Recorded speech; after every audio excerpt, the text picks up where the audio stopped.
Every fraud victim asked the same question the moment they realized what happened. Not how did this happen to me? Can I get my money back? As a certified fraud examiner, I can tell you the answer most people receive, and why the honest answer is far more uncomfortable than most banks, most investigators, and most news coverage will ever explain. The financial system was built for speed and movement. Recovery is something it was never engineered to do. Most people assume their bank can reverse a fraudulent transfer. Sometimes that's true. If a transaction is flagged within hours and the receiving account still holds the funds, a freeze or reversal may be possible. But professional fraud operations don't leave money sitting in one account long enough for that window to open. By the time a victim calls their bank, the funds have already moved, sometimes within minutes of the original transfer. The receiving account isn't the destination. It's the first step. But traceability and recoverability are not the same thing. Knowing which account held the funds at a given moment doesn't mean that account still holds them now. And it doesn't mean the account belongs to anyone with actual control over the fraud operation. But traceability and recoverability are not the same thing. Knowing which account held the funds at a given moment doesn't mean that account still holds them now.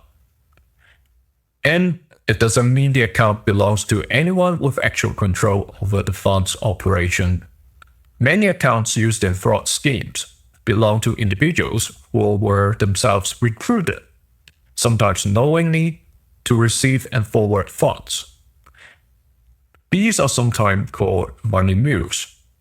They are often located in different countries from the fraud operators. They may have held the money for less than an hour before forwarding it. By the time investigators reach them, there may be nothing left to recover. The third assumption is that law enforcement will trace the funds directly back to the perpetrators and force them to return the money. This is where the gap between the public expectation and operational reality is widest. Investigators in fraud cases are often managing hundreds of active reports at the same time. Fraud reporting agencies receive thousands of complaints per week. Prioritization is unavoidable. The challenge isn't proving a crime occurred. Victims can often document that clearly. The challenge is following the money through the systems that weren't built to communicate with one another, crossing borders that weren't designed with coordinated fraud response in mind. That gap between what victims expect and what the system can deliver is one of the most consistent findings in professional fraud investigations. Understanding why this happens requires looking at exactly where the money goes after it leaves a victim's account, because the answer to that question explains almost everything about why recovery is so difficult. It's not a failure of will on the part of investigators. It's not a policy gap that one law could close. It's a structural problem built into the speed of modern financial movement itself. Consider a victim who sends funds at 10 in the morning. By 10:05, the money has reached an account the fraud network controls. But the account was never meant to hold the funds. It's a transit point. Within minutes, sometimes within seconds, automated systems begin moving the money outward. A portion may be transferred to several secondary accounts simultaneously. Another portion may be converted into cryptocurrency at an exchange.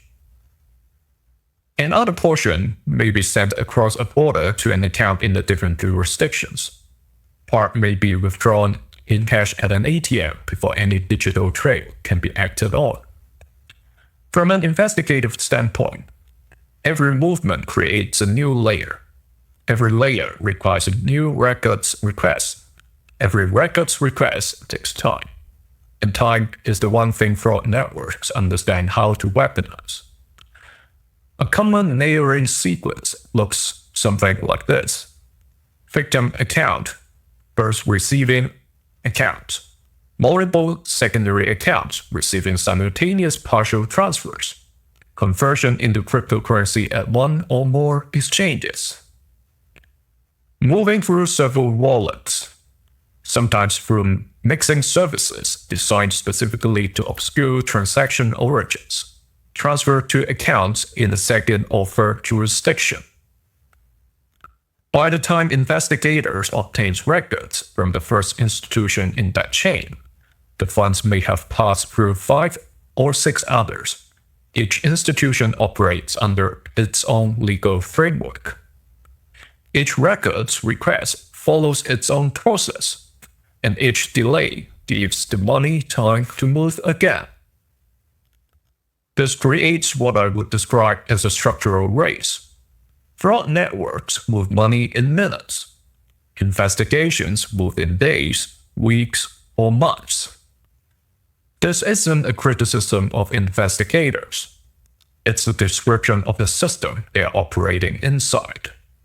A bank fraud team receiving a victim report at noon may not be able to issue a freeze request to a foreign institution until a formal process is initiated.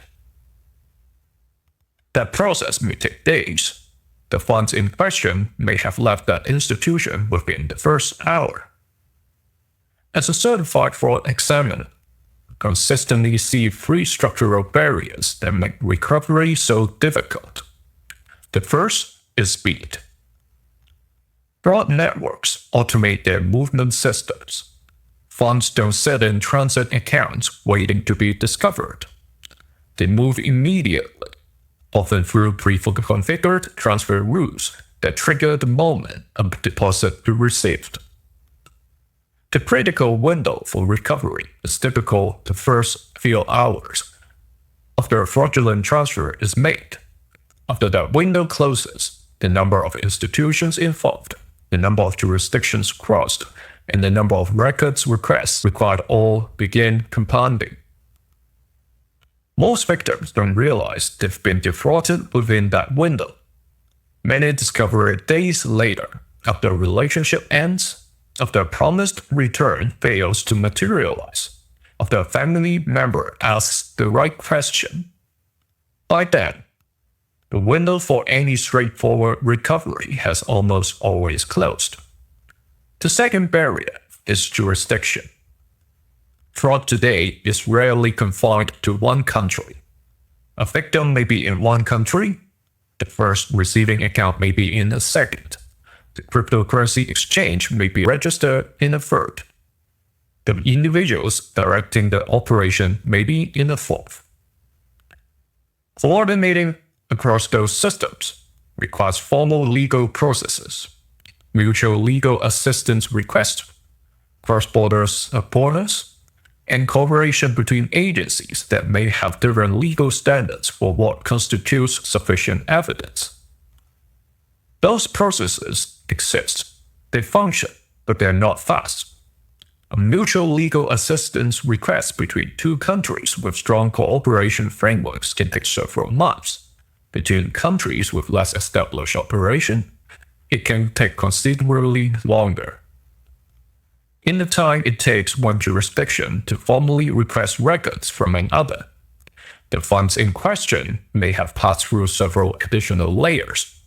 The third barrier is ownership ambiguity. A blockchain address shows where funds moved. It does not automatically reveal who controls that address. One address might be controlled by an individual. Another might belong to a large exchange holding funds for thousands of users. Another might represent automated service. Another might be a wallet address specifically created for a single transaction and then abandoned. Identifying the person behind a particular wallet address requires coordination with exchanges and compliance with legal process in the relevant jurisdiction. Each step takes time, and in many cases, by the time the legal process is complete, the funds have moved to a new address outside the original exchange records entirely. The deeper issue connecting all three barriers is fragmentation. Banks have one view of the transaction chain, exchanges have another. Law enforcement in one jurisdiction has another. Law enforcement in a second jurisdiction has another still. None of these systems were designed to communicate with one another in real time for the purpose of fraud recovery. Fraud networks exploit the gaps between every one of them. That's not an accident. The structure of modern financial fraud, layered accounts, cross-border transfers, digital asset conversion, exists specifically because it maps onto the fragmentation of the systems designed to stop it. This is what makes understanding these mechanics so important. Recovery is not impossible. There are cases where coordination between institutions and jurisdictions succeeds. There are cases where funds are frozen in time. But those outcomes require speed, documentation, and often a degree of luck with timing that most victims don't have on their side. The most consistent finding across fraud investigation is this: prevention is not the backup plan. It is the plan.